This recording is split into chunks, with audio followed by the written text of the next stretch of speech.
Freedom Sings is a nonprofit based in Chattanooga. The organization provides music therapy for veterans and their families. Several weeks ago at a Freedom Sings event, I met Vietnam Air Force veteran Mike Fish.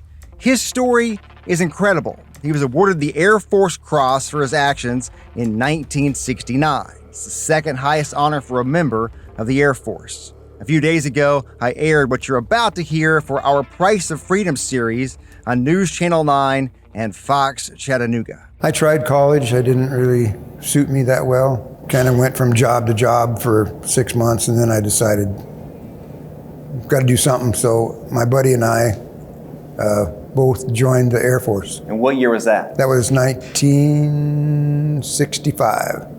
Did you know what was happening in Vietnam at the time?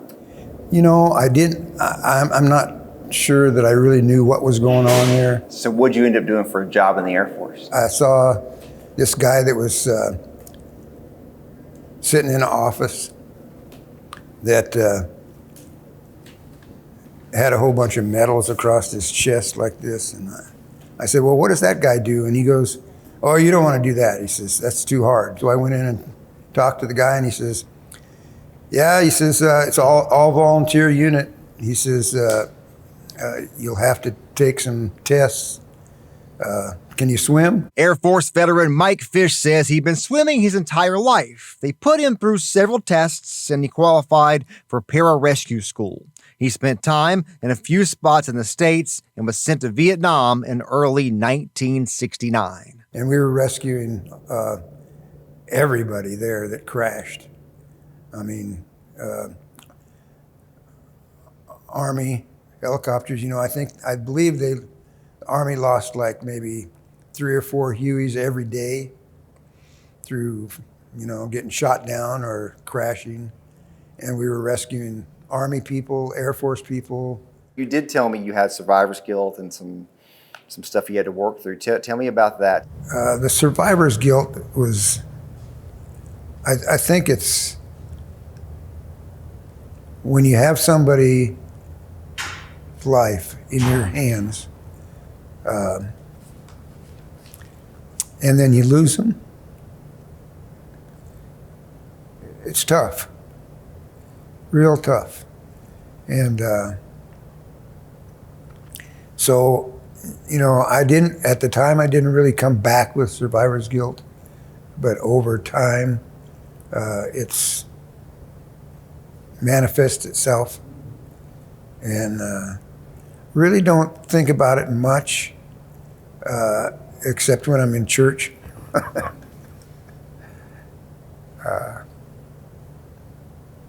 It's there. It's just there all the time. Today on this podcast, an extended cut of my conversation with Vietnam Pararescue veteran Mike Fish. My name is Josh Rowe, and this is Tomorrowtown, Tennessee.